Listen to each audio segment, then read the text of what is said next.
These live pictures, I want to bring in John Santucci, who has covered Donald Trump for us for years as a candidate, then president, now a candidate again.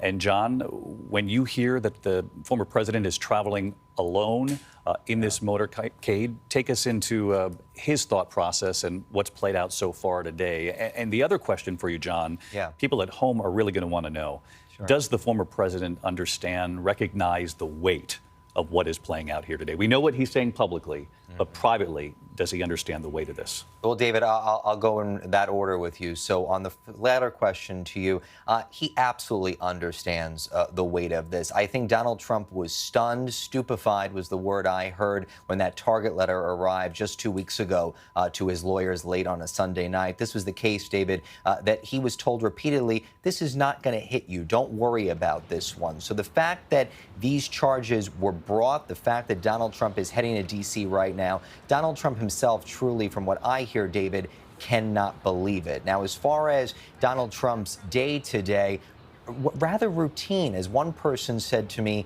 we're kind of used to it at this point. Donald Trump waking up this morning in Bedminster, New Jersey, playing a round of golf, getting off the course, doing some campaign calls, because David, as you and I both know, he is a candidate for 2024, and then getting dressed, getting in that motorcade, and by himself again, David, which as somebody else noted to me, he enjoys that ride by himself. And I said, well, how does that make sense? Donald Trump likes talking to people. And they said, well, for this, you have to understand it's a little moment of actually reflection for him. He doesn't want to be bothered during these times, which for a guy, as we know, we've all been around Donald Trump, David, for many years now.